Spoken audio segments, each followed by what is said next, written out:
दोस्तों, राष्ट्रीय जनता दल यानी तेजस्वी प्रसाद यादव के लिए क्या बिहार में खतरे की घंटी बज रही है? एक सर्वे रिपोर्ट आपको इस वीडियो में हम बताएंगे, दिखाएंगे सर्वे रिपोर्ट। आपसे आग्रह है, निवेदन है कि इस वीडियो के अंत तक बने रहिएगा, क्योंकि जो सर्वे किया गया है, जो सर्वे कराया गया है, जो रिसर्च बातें सामने आई है निकलकर, वो सच में आरजेडी के लिए टेंशन का विषय है, तनाव का विषय है। बिहार के 47 सीट जो इस वक्त आरजेडी जीती हुई है, वहां पर राष्ट्रीय जनता दल हारने जा रही है या हार सकती है। जो समझना है आप समझ लीजिए। अब सर्वे एजेंसी का नाम आपको हम बताएंगे, सर्वे किसने किया वो भी बताएंगे, लेकिन पहले आप जान लीजिए कि 2020 के विधानसभा चुनाव में जो खेल चिराग पासवान ने किया था, जिसके चलते जदयू को 35 से 40 सीट हाथ से गंवाना पड़ा, वो सभी सीटें नीतीश कुमार वापस रिगेन करने जा रहे हैं। राजद वहां पर वो सीट रिटेन नहीं कर पाएगी। 47 सीटों का जिक्र है। देखिए, पॉलीक्रू एक सर्वे एजेंसी है, कई बड़े बड़े पॉलिटिकल एनालिस्ट वहां बैठते हैं, रिसर्च करते हैं। बिहार की एक नामी गिरामी रिसर्च एजेंसी है, और वहां जो ये बातें निकलकर सामने आई है, देखिए परवेज आलम, परवेज भाई हमारे मित्र भी हैं, और उनकी टीम ने बहुत मेहनत से इस रिसर्च को सामने लाया है, जहां 2020 के तुलना में 2025 का जो एनडीए गठबंधन है वो ना सिर्फ मजबूत हुआ है, बल्कि इतना सशक्त हो गया है कि तेजस्वी प्रसाद यादव की पार्टी को, उनके गठबंधन को धूल चटा सकता है। तो तैयार हो जाइए, कुर्सी की पेटी बांध लीजिए। 47 सीट का हम जिक्र करेंगे, जिसमें 26 तो ऐसी सीटें हैं जहां पक्के तौर पर आरजेडी के लिए खतरे की घंटी बज रही है, और 21 ऐसी सीटें हैं जहां कांटे की टक्कर हो सकती है, मतलब कोई हार सकता है और कोई जीत भी सकता है। लेकिन ज्यादा उम्मीद है कि वहां पर भी एनडीए गठबंधन मजबूती से लड़ेगी। देखिए 2020 में क्या हुआ था, उपेंद्र कुशवाहा बाहर थे, आरएलएसपी जो उनकी पार्टी थी, वो बीएलएसपी एक अलग गठबंधन बना था, जिसमें बहुजन समाज पार्टी एआईएमआईएम मिलकर लड़ रही थी। वो नुकसान हुआ, बीजेपी को भी हुआ और जेडीयू को भी हुआ। दूसरी तरफ चिराग पासवान बागी तेवर में थे। चिराग पासवान का 2 दिन पहले का आपने इंटरव्यू भी देखा होगा, जिसमें उन्होंने साफ कहा कि 2020 में हमने बीजेपी के सीट पर प्रत्याशी नहीं उतारे, लेकिन जिन जिन सीटों पर हमने जेडीयू के खिलाफ प्रत्याशी उतारे, सभी सीटों पर जेडीयू को नुकसान हुआ। तो 26 ऐसी सीटें हैं जहां 2-4% के अंतर से, 2-4% वोट के अंतर से आरजेडी जो है वो चुनाव जीती है। उसका भी जिक्र करेंगे हम। तो देखिए, पॉलीक्रू ने जो सर्वे कराया है दोस्तों, पॉलीक्रू के शोध में 2020 में आरजेडी द्वारा जीती गई 47 सीटों को सूचीबद्ध किया गया है, और उन्हें 2025 में हार की संभावना के आधार पर वर्गीकृत यानी क्लासिफाई किया गया है। इनमें से 26 सीटों पर आरजेडी के लिए सीधे तौर पर हार का अनुमान है, जबकि 21 सीटों को 50-50% संभावना के साथ करीब कांटे की टक्कर माना जा रहा है। तो दोस्तों, हम आपको हर एक सीट का ब्यौरा देंगे। तो 26 सीट जहां पर हार की ज्यादा संभावना है, और 21 सीट जहां कांटे की टक्कर है। देखिए, सर्वे रिपोर्ट, रिसर्च रिपोर्ट क्या बता रही है?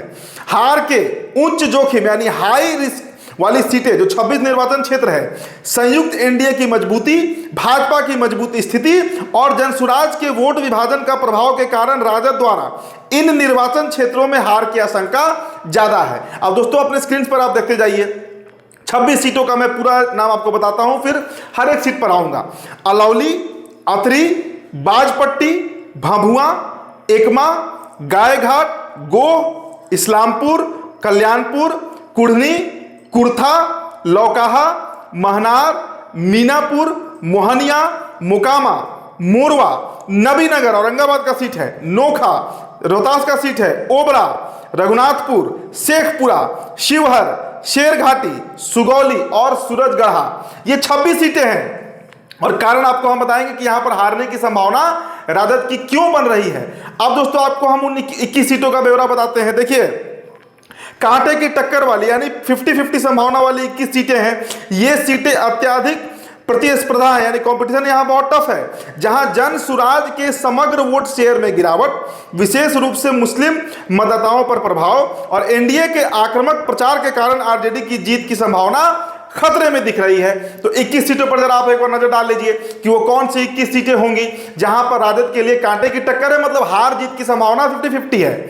दावे से कोई नहीं कह सकता कि आरजेडी वहां पर जीतेगी। नजर डालिए दोस्तों, बनियापुर, बढ़हरिया, बेलसंड, बोधगया, चेरिया बरियारपुर, दानापुर, धौरिया, गरखा, हसनपुर, जगदीशपुर, मधुबनी, मढ़ौरा, नरकटिया, परसा, रामगढ़, साहेबपुर कमाल, सासाराम, सिमड़ी बख्तियारपुर, सिंहेश्वर, सिवान और सोनपुर। तो ये दोस्तों वो 21 सीटें हैं जहां पर कांटे की टक्कर इस सर्वे एजेंसी द्वारा बताया जा रहा है। और हर एक विधानसभा सीट का डीप एनालिसिस किया गया है, कई लोगों से जो क्षेत्र के लोग हैं, जो स्थानीय लोग हैं, उनसे बातचीत किया गया है, तब ये निष्कर्ष निकाला गया है। चलिए अब सिलसिलेवार तरीके से दोस्तों आपको हम क्रमशः इन सीक्वेंस बताते हैं हर एक सीट का एनालिसिस। दोस्तों देखिए, प्रमुख सीटों का पहले आप विश्लेषण देख लीजिए।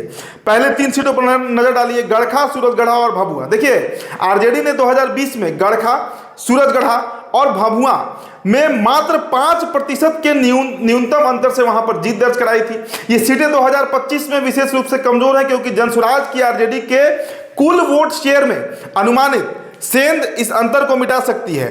खासकर मुस्लिम मतदाताओं के आने वाले बड़े हिस्से के साथ गड़खा को एक करीबी सीट के रूप में सूचीबद्ध किया गया है जो 50-50 यानी 50-50% संभावना को दर्शाता है, जबकि सूरजगढ़ा और भभुआ को सीधे तौर पर हराने का अनुमान है जो कम अंतर और वर्तमान राजनीतिक गतिशीलता के प्रभाव को दर्शाता है। तो जनसुराज भी एक बड़ा फैक्टर इस बार बनने जा रहा है, मतलब इस विधानसभा चुनाव में। अगली सीटों पर नजर डालिए दोस्तों, लौकहा, सोनपुर, महनार, शेखपुरा और अतरी। देखिए 2020 में आरजेडी ने लौकहा, सोनपुर, महनार, शेखपुरा और अतरी सीटों पर लगभग 4% यानी 4% के अंतर से जीत दर्ज की थी। ये सीटें बेहद कमजोर है क्योंकि आरजेडी के कुल वोट शेयर में जनसुराज की सेंध जीत के अंतर से अधिक है, जिससे मतदाताओं की पसंद में बदलाव की संभावना है। सोनपुर को कांटे की टक्कर वाली सीट के रूप में सूचीबद्ध किया गया है जो 50-50 की संभावना को दर्शाता है, लेकिन कम अंतर से पता चलता है कि यह आसानी से एनडीए की ओर जा सकता है। यह जनसुराज के वोट विभाजन प्रभाव से प्रभावित हो सकता है।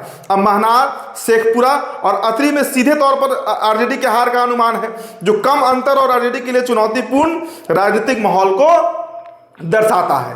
तो दोस्तों स्थितियां तेजस्वी यादव, देखिए भले ही जो सी वोटर है उसने कहा कि 41% लोगों की पसंद तेजस्वी प्रसाद यादव है, लेकिन उसी सी वोटर ने बताया कि 15% बिहार की जनता चाहती है कि प्रशांत किशोर भी सीएम बने, और प्रशांत किशोर के साथ जो 15% जनता है वो बड़ा फैक्टर बन सकता है। देखिए नीतीश कुमार के खिलाफ एंटी इनकम्बेंसी है, मात्र बिहार की 8% आवाम चाहती है कि नीतीश सीएम बने, लेकिन पीके फैक्टर बन सकते हैं। अगला देखिए दोस्तों, मधुबनी, सिंहेश्वर, सुगौली, बढ़िया, चेरिया, बरियारपुर, अलौली, इस्लामपुर और बोधगया। राजद ने 2020 में इन सीटों पर 2 से 3% के बेहद कम अंतर से जीत हासिल की है, जिससे ये 2025 में सबसे कमजोर निर्वाचन क्षेत्र में से कुछ बन गए। अब देखिए अगला देखिए, सासाराम और सिवान, दोनों ही निर्वाचन क्षेत्रों में कांटे की टक्कर है। इन निर्वाचन क्षेत्रों में मुस्लिम आबादी काफी है। जनसुराज का आरजेडी के वोट शेयर पर असर खास तौर पर मुस्लिम मतदाताओं के बीच एनडीए को बहुलता हासिल करने में मदद कर सकता है, खासकर तब जब बीजेपी विकास और हिंदुत्व पर ध्यान केंद्रित की हुई है। तो मुस्लिम वोटर्स भी इन्फ्लुएंस करेंगे और बिहार के कई ऐसे सीट होंगे दोस्तों, देखिएगा जहां पर न सिर्फ प्रशांत किशोर के फैक्टर चलेगा बल्कि एआईएमआईएम जिन 54 सीटों पर प्रत्याशी उतार रही है वो सीधा डैमेज राष्ट्रीय जनता दल को करने जा रहा है। तो एआईएमआईएम को भी हमें दरकिनार नहीं करना है। अगली सीटों पर दोस्तों नजर डालिए, तो बिहार के मतलब कुल मिला जुलाकर लगभग सभी सीटों का ब्यौरा आपको मैंने दिया। 26 सीटें हैं जहां पर सीधे तरीके से आरजेडी के लिए खतरा है। अब इस जो सर्वे कराया गया, जो रिसर्च सामने आया है निकलकर, उसका निष्कर्ष क्या है देखिए। पॉलीक्रू के विश्लेषण से राजद के लिए भारी गिरावट का संकेत मिलता है, जो संभावित रूप से 2020 में इसकी सीट की संख्या 75 से घटाकर 2025 में 28 से 54 सीटों पर ला सकता है। भाजपा के नेतृत्व में एकजुट एनडीए आलोचनाओं के बावजूद अपनी हालिया सफलता और नीतीश कुमार के शासन के रिकॉर्ड को भुनाने के लिए तैयार है। जनसुराज का एक विघटनकारी के रूप में उभरना, विशेष रूप से राजद के समग्र वोट शेयर पर इसका प्रभाव, जिसमें एक महत्वपूर्ण हिस्सा मुस्लिम मतदाताओं का आता है और युवाओं के लिए इसकी अपील राजद की संभावनाओं को और जटिल बनाती है। राजद को नुकसान कम करने के लिए उसे लक्षित अभियान के माध्यम से 21 करीब सीटों को बरकरार रखने, मुस्लिम और युवा मतदाताओं के लिए जनसुराज की अपील का मुकाबला करने और युवाओं के साथ तेजस्वी यादव के संबंध को पुनर्जीवित करने पर ध्यान केंद्रित करना चाहिए। हालांकि नवंबर 2025 के चुनाव से पहले जैसे जैसे बिहार के राजनीतिक रंग तेज होते जा रहे हैं, राजद को राज्य के बदलते परिदृश्य में अपनी प्रासंगिकता बनाए रखने के लिए कठिन संघर्ष का सामना करना पड़ सकता है। तो दोस्तों ये सर्वे जो किया गया है, करीब 3 महीने का समय लगा, रिसर्च हुआ, कई जो लोग हैं इसमें इन्वॉल्व थे, और परवेज आलम की टीम ने, पॉलिक्रू की टीम ने इस सर्वे को अंजाम दिया है। बिहार केंद्र है इसका, बिहार में ही, मतलब ये सर्वे एजेंसी बिहार की ही है, और बिहार के हर एक जिले में, हर एक प्रखंड तक लोग पहुंचे हैं, और उसके बाद ये निष्कर्ष निकाला गया है। तो इस बार एनडीए 2020 की तुलना में बहुत मजबूत स्थिति में है, और यही वो कारण बन सकता है जिसके कारण तेजस्वी यादव को बड़ा नुकसान होगा, और एक और फैक्टर पीके और AIMIM बनने जा रहा है। तो फिलहाल दोस्तों इस रिपोर्ट में इतना ही। मेरा नाम उदित तारण है, द बिहार टॉपर वीडियो आप देख रहे थे। बहुत बहुत शुक्रिया।